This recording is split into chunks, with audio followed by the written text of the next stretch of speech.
Welcome to Women Entrepreneurs Radio. I'm your host, Deborah Bailey. And when I started this show in 2008, I was on a mission to promote women-owned businesses and help women succeed by providing resources and valuable tips from other women and men, small business owners.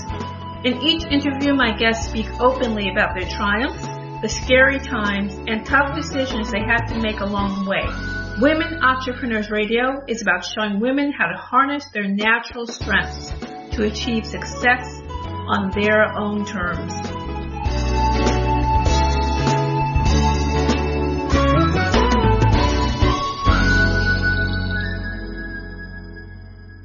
Hi everyone, welcome to Women Entrepreneurs Radio, and I'm your host, Deborah Bailey. I am so glad that you could join us today.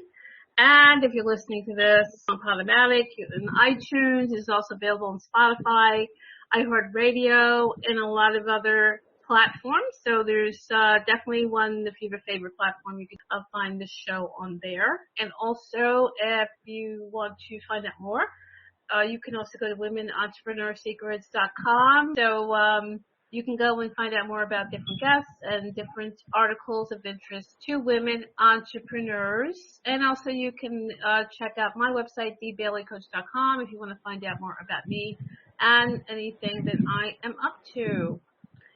So I hope that you will do that. And also, if you're on iTunes, it's great if you could leave a review. Very easy. You could just kind of scroll down and do that if you're on an iPhone, iPad, that kind of thing. The more reviews, of course, will always help the show be found by more listeners. So I hope that you will take a little time to do that if you have enjoyed what you have heard today. So we're going to get started with my guest, Elena Pavli. Hello.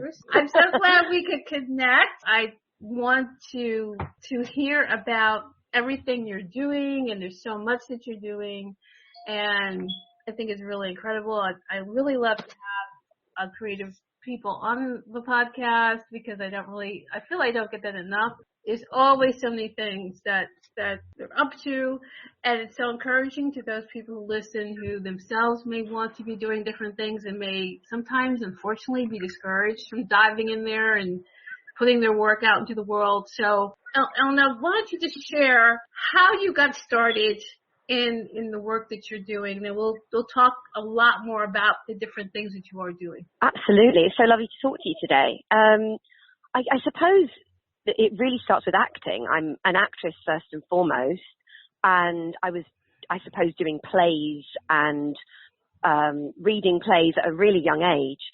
But then I auditioned for drama school in London, and that was a 3-year course that I did. And I suppose that that's really where my love of writing began. So it's been kind of like I said, I sort of feel like they really feed each other in a really big way. I started doing plays straight out of drama school, and then I started writing plays. I was part of and still am part of a theatre company called The Factory in London. And I was first with them as an actress, and then I sort of joined their new writing section. And then I applied at the Royal Court Theatre, which was a program there that was a free program, actually, where I just had to submit 20 pages. And I was so nervous, that thinking back, it feels like it was yesterday, sending in my first little play there. And that was kind of the beginning of really doing both and juggling both, which I really thoroughly love. Wow. Yeah, and I was just going to sort of say, well, I'm in LA at the moment, as you know, and I sort of came out to LA off the back of a play that I wrote and was also in, and off the back of that, I sort of got my first TV gig, and that's how that went. It was kind of a very, it sort of sounds like it happened quite quickly when I talk about it that way, but it really wasn't quick. It was sort of a lot of really having to hang in there and a lot of patience, and also just figuring out my voice, if that makes any sense, like figuring out what my voice was as a writer as well. So, and right now you're working on a TV series, on developing a series. That's right. I am indeed. I'm also I'm performing in it, and it's a collaboration with a guy called Nasri, who a lot of people know from the band Magic. He was the lead singer and writer of that, and we actually met socially, and he was talking about songwriting, and I was talking about being an actor and sort of my foray into writing. And we just sort of met for coffee just to continue the conversation. I joke now he's basically like a brother from another mother. It was just one of those, even though he came from quite a different background to me, and I think that's something that I would sort of really encourage people to do as well, is to sort of think outside the box. We didn't really intend to collaborate, but when we first started talking, it was like, well, you know, I'm really interested in music. Music's like a huge part of my inspiration, I suppose. Even sort of as an actor, I always kind of make a playlist for my character. I think a lot of people do that. As a writer, I certainly, when I'm getting into a particular time period or a particular zone, I'll always play music to get me in the mode. And we started talking, and then we sort of came up with the idea of writing a drama. It's called The Manager, and it really follows the sort of trials and tribulations of something guy who's a manager in the music business in LA. And it's as much about the scene that he's in as it is about his sort of personal journey and struggle. So we're both kind of pulling from our own lives and really putting a lot of those personal stories into this fictional story. And I'm super excited about that. We were actually working yesterday, and yeah, I'm also going to be in that, which is very exciting. Wow. So there's a lot all going on at the same time then. I suppose there is, but I wouldn't have it any other way. I think a lot of creative people feel like that. I mean, I can't remember what I was reading the other day, but it was something about, is it really hard, you know, being an actor? Is it really hard being a writer? And it's like, what's hard, I think, is not doing it. I think for a lot of creative people, I think it's the feeling that not doing it is really more of a struggle than doing it. When you're doing it, time flies.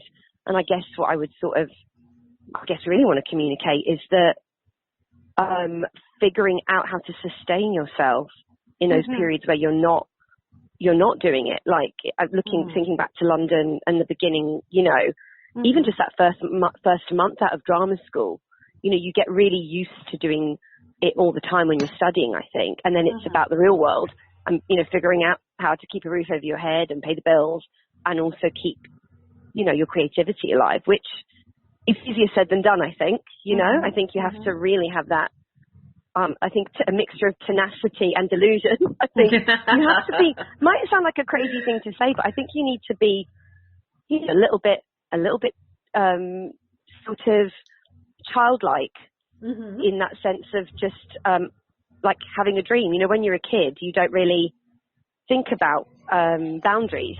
And I think as you become older and pressures, for most people, I don't know many people, anyone without pressure. Do you know what I mean? Right. I think pressures can sort of really affect people, and creative people, it's the trick, because you've got to remain sensitive on the one hand so that you can stay open to the world, but on the other hand, you have to stay very strong. Yes. And so it's figuring out a balance between being a strong person and believing in yourself and keeping the dream alive, for want of a better phrase. But at the same time, I guess what I'm figuring out is the combo of the creative mind and the business mind, if that makes any sense. And I think just doing it, you know, if I think the key is in those times when you're struggling to figure out what the next move is literally like, you know, get up and do it, if that makes any sense. Yes, definitely.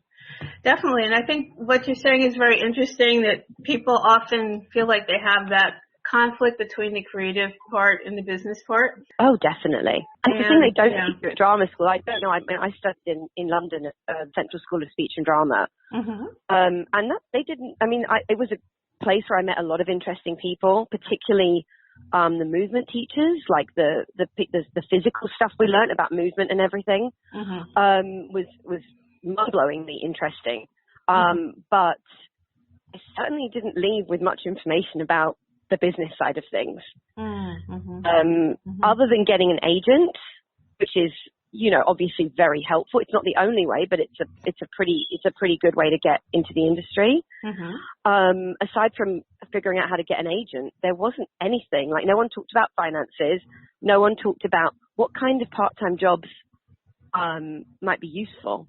Right. That can be flexible, so that if you're going to go to an audition, you know, when I started out auditioning, I was still working on the weekends a lot and in the evenings, I think most people that come from like a regular to low socioeconomic background, it's not, you don't just sit by the phone and wait. You've kind of got to hustle and then and I would say there's a lot of sacrifice involved. I think even talking to Nasri, who's, as I said, he's in the music business, talking about things like the sacrifices that you might make, like, socializing less. It sounds really silly, but it's one of those things that, I remember straight out of drama school, it's like, if you're working at night and then you've got to go home and learn your lines for an audition first thing the next morning, it affects your social life significantly.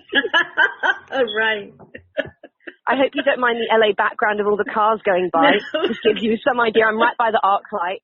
My favourite place in LA. Shout out to the ArcLight. No problem. For their coffee discounts, which is pretty important, isn't it? Pretty important. So you're giving some tips for those aspiring actors who want to go out there. A real hack is to join membership. $15. You get a discount. I don't work for them. I swear to God, I really don't.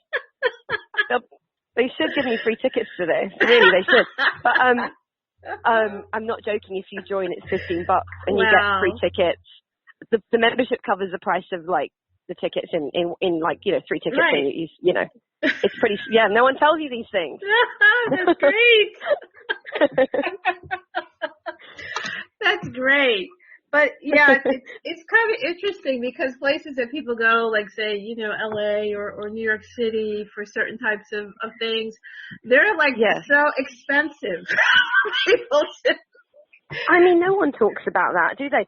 And it's this thing of like, I know it sounds silly, but especially because you've got to figure out, like, public transport in LA is tricky. And if you're driving, great.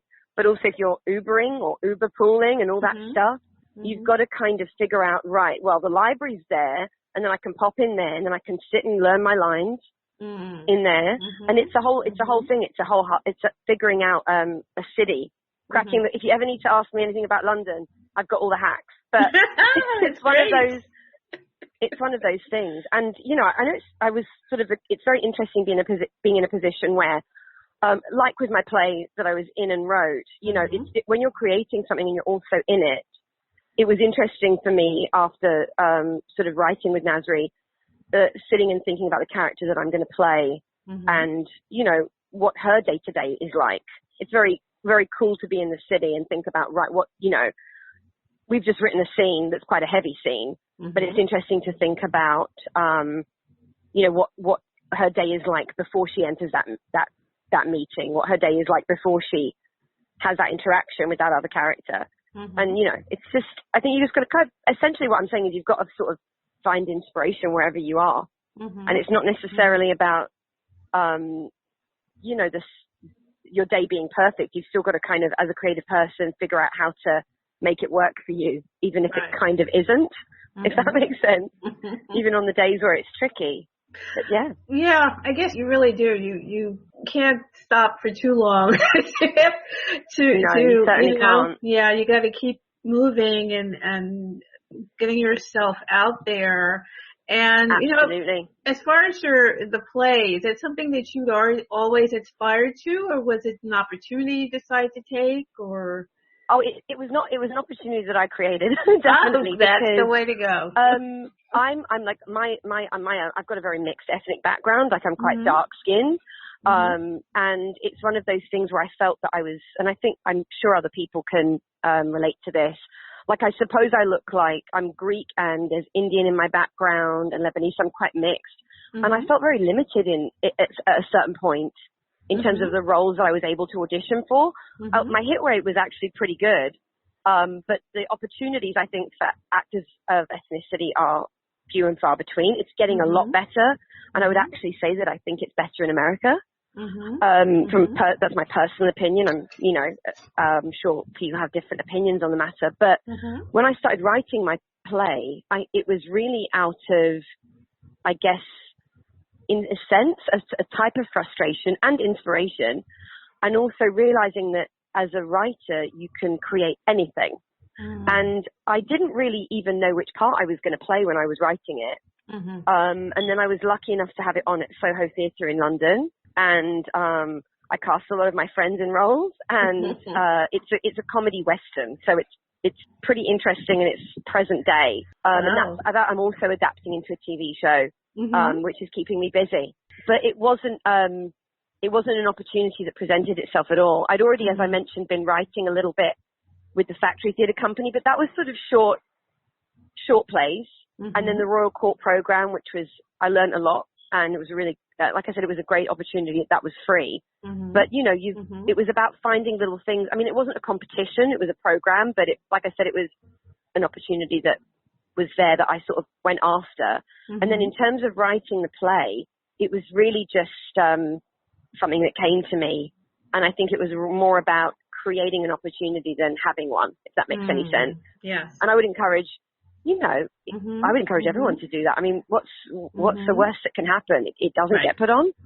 I was lucky that it did, and I'm not taking, you know, I'm not taking that for granted on any level. It's a certain alchemy, like timing, you know. I was actually in another play, and I met the artistic director I was playing a Puerto Rican exotic dancer named Bucci. Shout out to my favorite playwright, Stephen Adler-Gerges. He's a New York playwright that everyone should know about because he's a genius. And I was playing that, believe it or not. And after the show, I was talking to people, and someone came up to me and said, "Sorry, are you Puerto Rican?" I'm not going to do my accent now because I haven't been practicing. But it was basically just a Rosie Perez impression. I mean, she's a goddess, so you know. Look to the top for inspiration.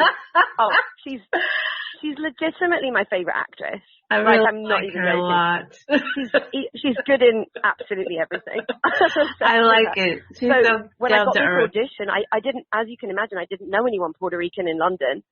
And I was like, okay, who's Puerto Rican that I think is amazing? Look to the top. And I literally studied Rosie Perez like an insane person. And when I went into the audition, I just think they were like, wow, okay. So I went in there, and the director, Esther Baker, who runs an amazing company called Synergy, theatre company in London that does just some very cool stuff. Look them up. They've got a play on at Soho Theatre at the moment. That is supposed to be absolutely brilliant. And as I said, someone came up to me and said, "Are you Puerto Rican?" I said, "No, I'm not.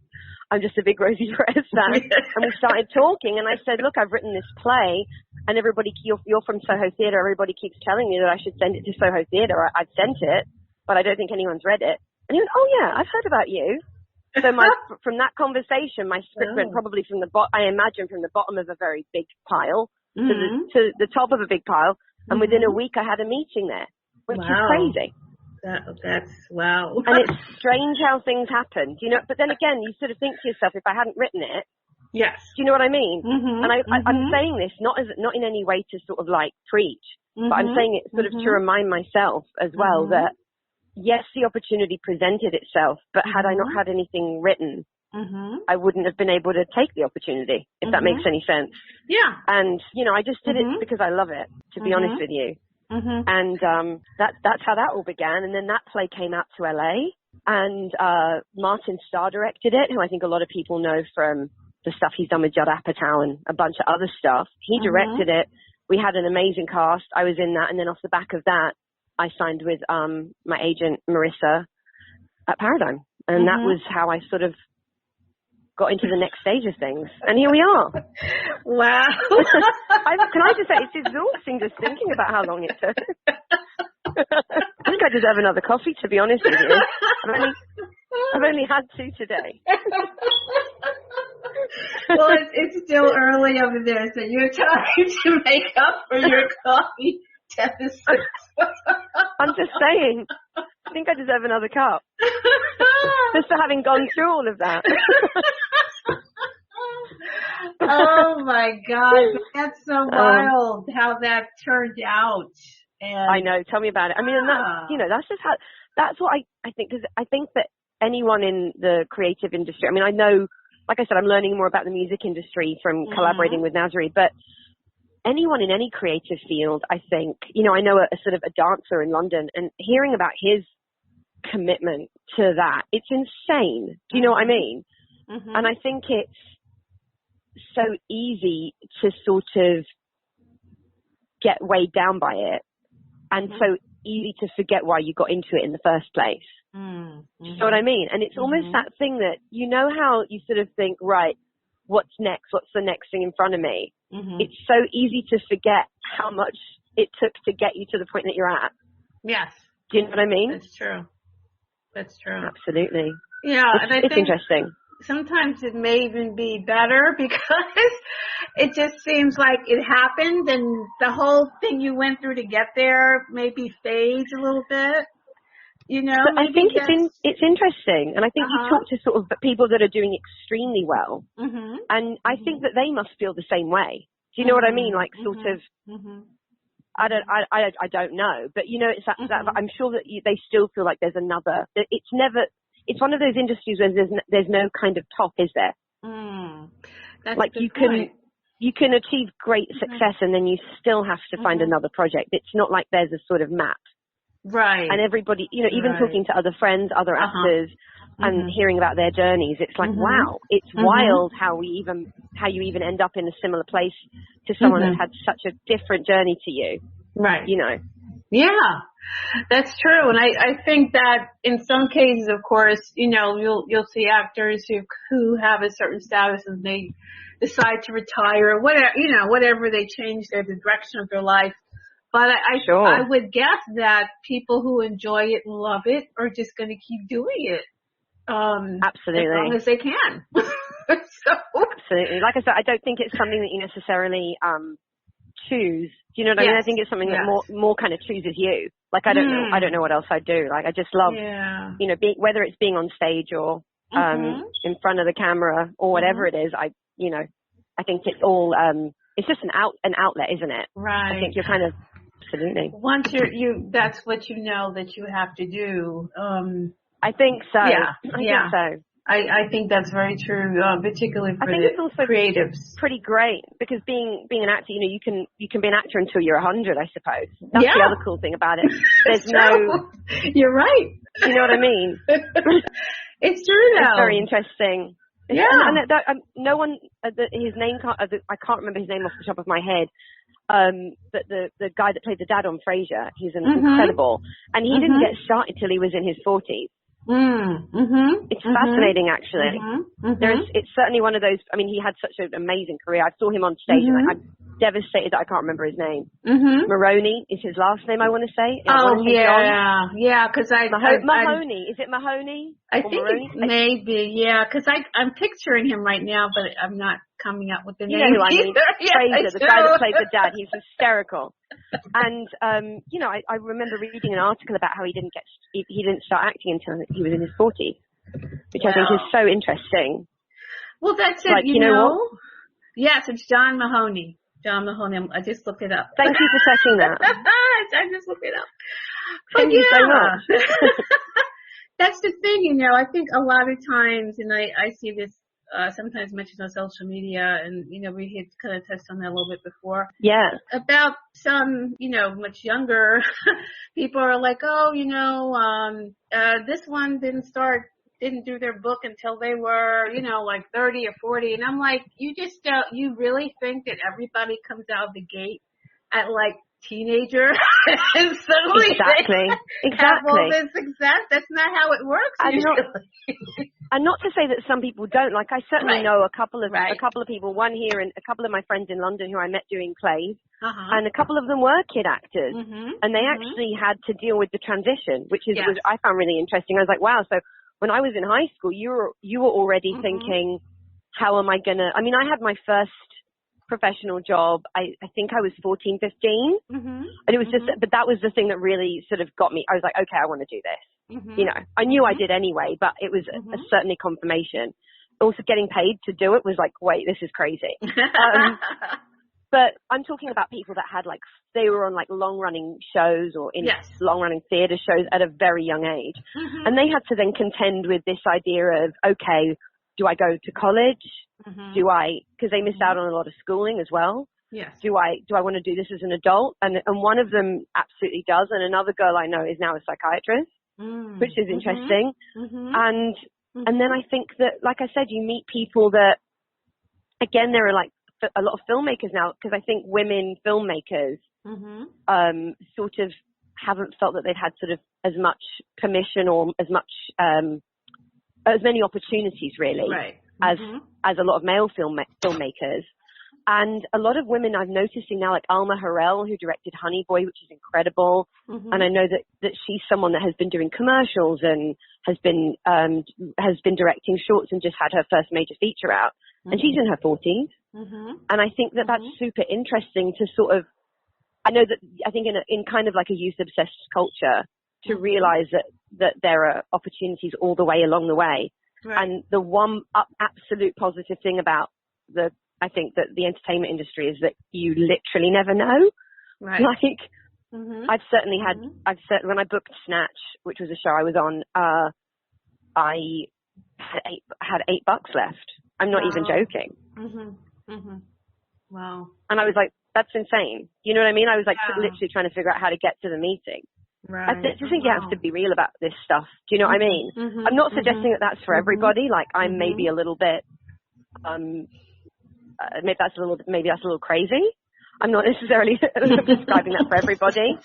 I don't recommend just having $8. It's not a great feeling, but at the same time, I'm really glad I believed in myself enough to hang in there. You know what I mean? Right.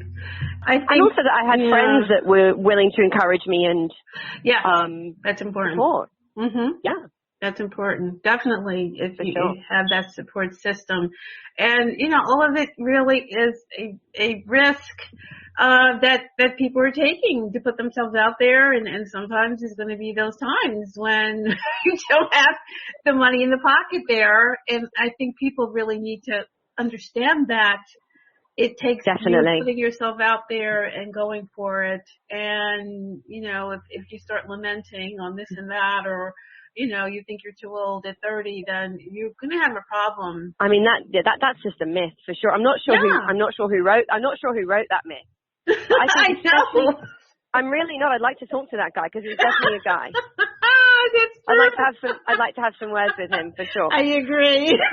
But it's just one of those things. I'm just saying, like, if someone's like, I don't know, been writing short stories privately their whole life, and they feel like they might want to write a play, or they might want to, I mean, why not? Maybe that's going to be a story that's more interesting. I certainly feel like in someone like, I mentioned her before, someone like Alma Harrell, like Honey Boy was one of my favorite movies of last year, and I'm so glad that it was, it was written by a guy, but I'm so glad that it was sort of directed through the lens of a woman. You can feel that. And I like movies directed by men too. I'm a massive Tarantino fan. Like, I like a whole range of things. But I guess what I'm saying is that if the age or gender or whatever particular life path you've had is an interesting addition to the world. Like, I don't want to only see a particular demographic on TV when I'm watching TV. I want to see a whole range of things.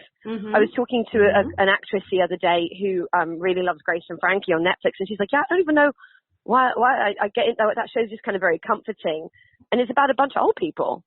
And how great is that? How great is that? You know? Yeah, because you don't see that right now anyway. On TV. You just don't. You know what I mean? I think it's a very interesting time in television and theatre, though. I do. Yeah.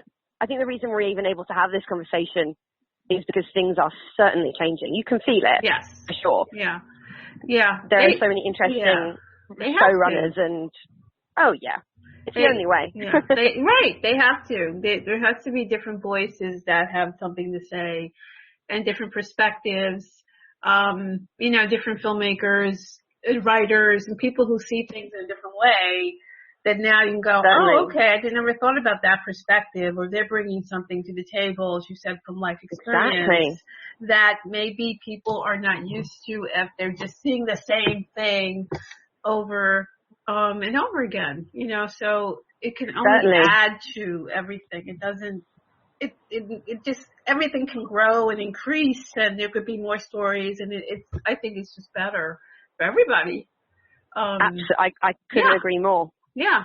It's sure. It's better for everybody. And I think that's the good, the good thing that we're now, I think with what, what you're saying, there's more opportunity. You make your own, like you tell us. I do. I know.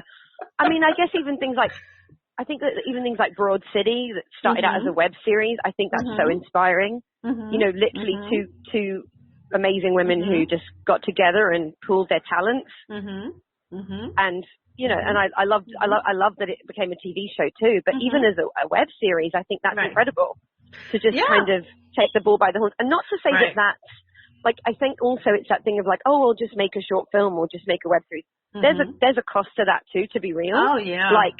You know what I mean? It's not, you've obviously got to pull in a lot of favors, but also figure out how to do it. Yes. But I think it's just the fact that it is certainly possible. And I think that the current climate makes that possible. And I'm so glad they did, because it was, Broad City was one of the funniest shows. Yeah, so imagine. Time, for sure. If someone gets an idea. And they're like, I don't think I can do that. Well, definitely, as you're saying, there's more opportunity to get that work out there if you get on the web or however you're doing it. You never know where things are going to lead to, but you have to start. You really don't. Yeah. I mean, like I said, even if you're just writing it for yourself, which with my play, I certainly was just writing it for myself. But then a thing takes on a life of its own. I think sometimes if you get that feeling, and hopefully, and like I said, certain things belong in front of an audience, and you just hope they get there sooner than later, or at the right time. One of my first acting jobs, actually, one of my first acting jobs on stage after drama school was a play called The Battle of Green Lanes, and I remember meeting the writer, and I remember him telling me that he'd started writing it 10 years ago. At the time, which is, and obviously he put it down, and he was an actor and did other things as well. But I mean, that's crazy. And the reason that it sort of was put on at the Theatre Royal Stratford at that time was because suddenly the subject matter that he'd written about had become more relevant in the media. It's, I think sometimes you think it's just not it's certain things have their time. Yes, that's true. But there's no reason to not write them in the first place, True. That's true. That's a good point. If you have the idea, at least put it down. You never know how that's going to come together or when all that's going to come together. So you've been in Shakespeare plays as well. Is that something that's kind of standard for actors in England? Yeah. So you do, I think most, if not all, drama schools certainly cover it. I imagine all of them do. The one I went to certainly did, and I loved it there. But I actually didn't get cast in big roles in the Shakespeare productions at drama school. I got bigger roles in different, they don't give you a lead role in every semester. But I liked it, and it certainly interested me. And then the Factory Theatre Company that I mentioned earlier, I joined them on the show Hamlet. And I played Ophelia in that. And through that company, I met someone who's definitely a mentor and huge inspiration, a guy called Tim Carroll, who works with Mark Rylance, who's a big theatre actor in the UK, and he's done a lot of movies now too. And he cast me in A Midsummer Night's Dream, which ended up taking me to Australia. And also we did it in London at a place called Middle Temple Hall, which Shakespeare performed at, which is crazy. When you're in that building, you just feel the history. It's very cool. And really, I think it's that thing of a certain type of work leads you to getting a similar type of work again. So I did a lot of Shakespeare. I was also in Merchant of Venice, playing Jessica. And I did that. Was a very long tour. It was a really cool job as well. I think it's because once it's on your CV, I think a lot of actors can relate to this. Once something's on your CV, it's easier to get an audition for something similar to it. Does that make sense? I played a lot of ethnically ambiguous minorities as well, in terms of my TV work and theatre work. But Shakespeare was certainly the other thing, and I would say it's definitely encouraged me to write as well, for sure. Just because, I mean, this is debatable, I'm sure, but I think because it's so good, Shakespeare, once you get your head around it, and because I think a lot of people have this sort of reverence towards it. When I worked with Tim Carroll, it's this thing of, it's just about the language. You've got to figure out exactly what you're saying and what it means, and then just kind of say it. And I mean, this guy, I mean, he knew what was up. I've said that before. He definitely, you know, I think you can definitely tell whatever, and again, mentioning Stephen Adly Gurgis before, it all kind of links back. It's writers that definitely lived a life that I've really enjoyed performing. Whether it from Pucci to Ophelia, no joke. So wild says a lot about me, doesn't it? I think it really does. I had wow. I had from Puerto Rico to olden English times. But that's that's part of it. That's part of the work. It's part of the fun of it. Yeah. It certainly is, and I really enjoy that shape-shifting thing. But I guess I would say that if you do Shakespeare in the right way, I do kind of think there's a wrong way. There's many right ways, and there's certainly a couple of wrong ways. I think that you realize that he was a guy of the people, for sure. Like, this is a person that definitely moved in high society, no doubt, but also was really like amongst the people. Right. And I think I can't remember what the article was that I read, but it was something about the geniuses of our time, or geniuses in general, are often people that have moved through every social spectrum. And they listed like people like Shakespeare in this article. It's the fact that he sort of really permeated different social stratospheres, if that makes any sense. He'd really he'd certainly met kings and queens and certainly performed for them, but was also just a regular guy. Right. Right. That's interesting. And again, like, I think that it's an interesting one. Like I said, I sort of wish that it was, I remember we studied Romeo and Juliet in high school. And it's one of those things that I sort of wish everyone got a chance to do it a certain way. And just, because I think I certainly had a preconceived idea about it before I got the opportunity to do it.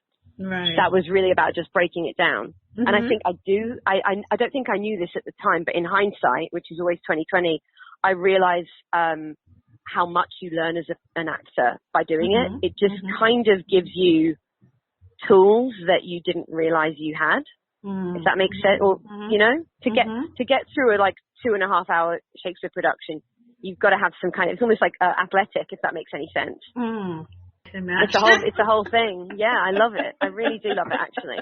And like I said, I really love contemporary stuff as well. I mean, I grew up watching Seinfeld like every night of the week. But I think it definitely gives you a love of language.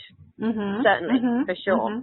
Oh yeah. And I love also that was, I think, one of the reasons that I had opportunities in Shakespeare productions is because I was lucky to be in a few productions that were kind of colorblind. It wasn't about having to look a certain way. It was just the best person for the role, which I'm a huge fan. I'm a huge supporter of that type of casting.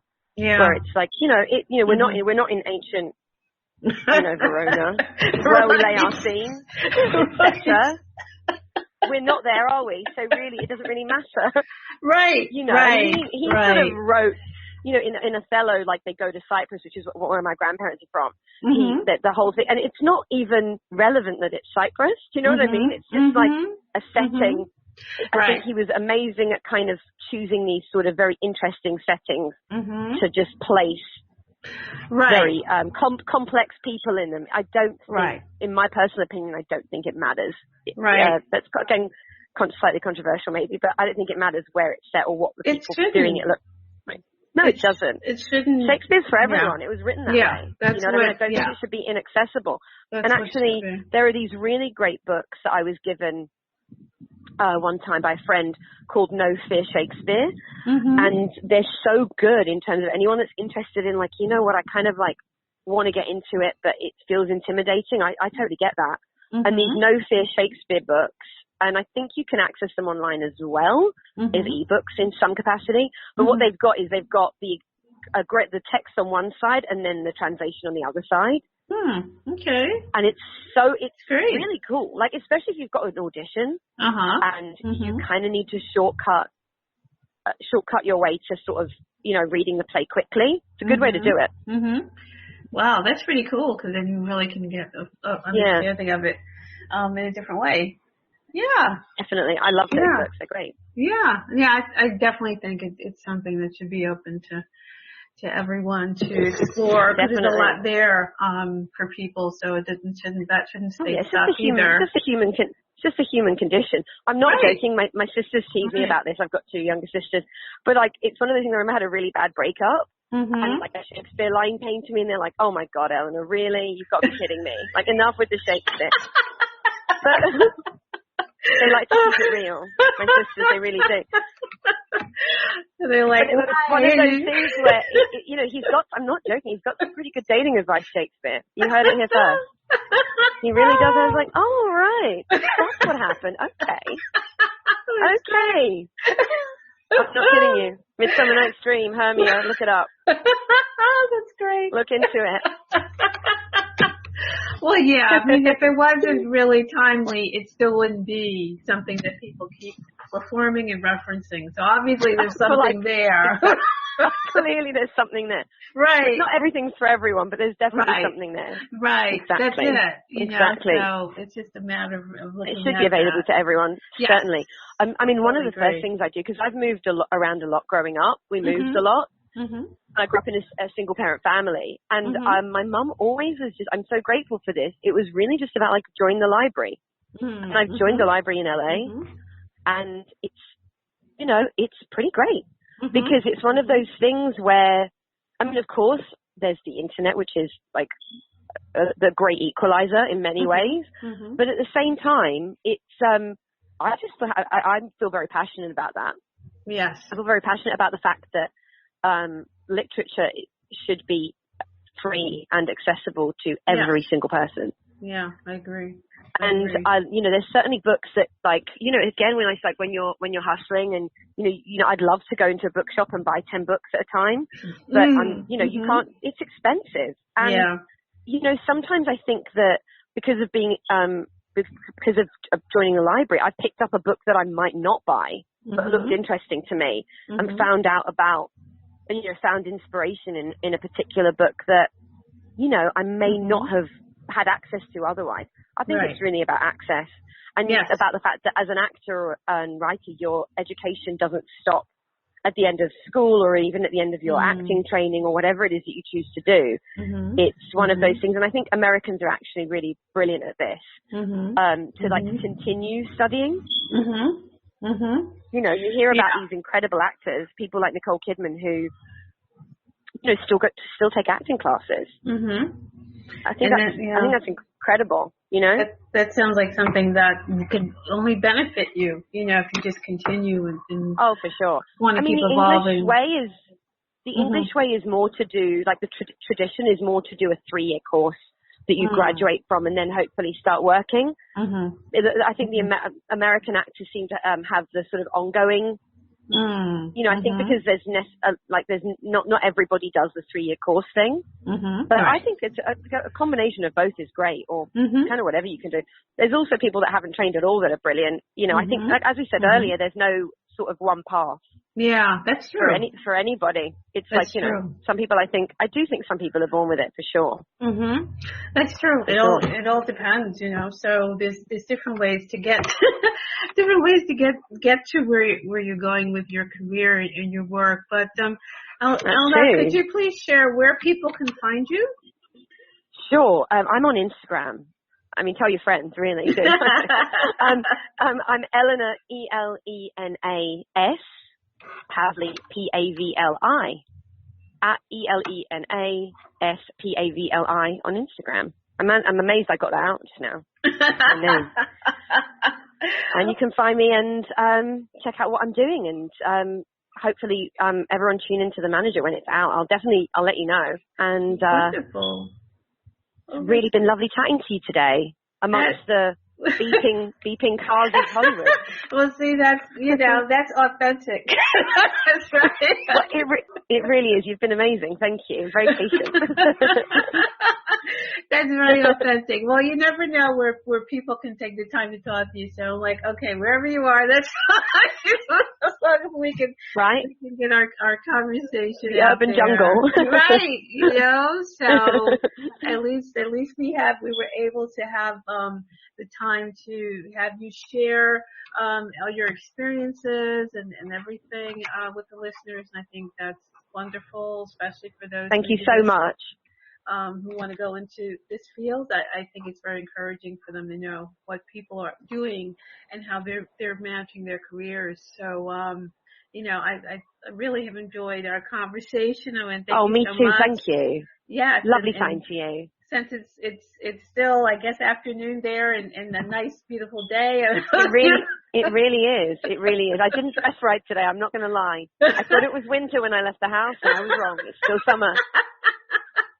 Right? It's still summer. Who knows what season it'll be when you go out? It might have, you know, I'm not going to lie, it might have to be an iced coffee. It might have to be. All the way back round. It's definitely a summer day then. Definitely. Thank you so much. I really appreciate it. Thank you. So glad to have you chatting with us today. All right, so everyone, I know you enjoyed this. Please make sure you share it on social media. Please definitely check out Elena on Instagram and see what she's up to, and then, you know, follow her. And if you're in LA, of course, you're going to have opportunities to see her as well. So that would be great. And your show is coming. It's going to be on Hulu when you.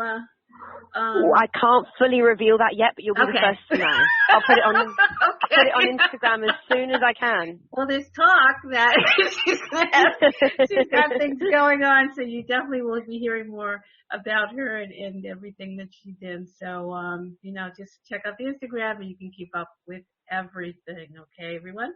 So great. So everyone, thank you for joining us today, and we will see you again next time. Bye. Thanks for joining us. You can also join in the conversation on Facebook.com/Women Entrepreneurs and on the website WomenEntrepreneurSecrets.com. And don't forget to listen in on dvcoach.podomatic.com and on iTunes.